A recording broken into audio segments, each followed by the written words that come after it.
Masala puri recipe చేస్తున్నాను. ఇక్కడ కడాయిలో 1 టీ స్పూన్ అంత ఆయిల్ వేసుకొని టమాటో ఉల్లిపాయ ముక్కలు వేసుకొని 50% ఫ్రై అయిన తర్వాత అల్లం వెల్లుల్లి పేస్ట్ కూడా వేసుకొని ఇదంతా బాగా ఫ్రై చేసుకోవాలి. 1 టీ స్పూన్ అంత కారం, 1/2 టీ స్పూన్ అంత ధనియాల పొడి, 1/2 టీ స్పూన్ గరం మసాలా, కొంచెం పసుపు, ఉప్పు ఇవన్నీ వేసుకొని మనం ఇలా బాగా ఫ్రై చేసుకున్న తర్వాత బాయిల్ చేసుకున్న పొటాటోస్ ని మనం ఇందులో వేసుకొని ఇలా స్మాష్ చేసుకోవాలి. ఇక్కడైతే నేను కుక్కర్ లో పొటాటో బఠానీని కొంచెం పసుపు ఉప్పు వేసి 5 విజిల్స్ వచ్చే వరకు ఇలా ఉడికించుకున్నాను.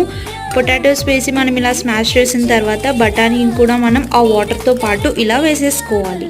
హై ఫ్లేమ్లో ఇదంతా కొంచెం థిక్ కన్సిస్టెన్సీ వచ్చే వరకు మనం ఇలా ఉడికించుకోవాలి. అంతే. ఇందులో నేను చాట్ మసాలా పౌడర్ కానీ టేస్టింగ్ సాల్ట్ ఇలా ఏం వేయట్లేదు. టేస్ట్ అయితే చాలా బాగుంటుంది. ఇది కొంచెం చల్లారాక మనం ఇందులో ఆ పూరీస్ ఇంకా బూందీ, ఆనియన్స్, కొంచెం లెమన్ని స్క్వీజ్ చేసేసుకోవడమే. టేస్ట్ అయితే చాలా బాగుంటుంది.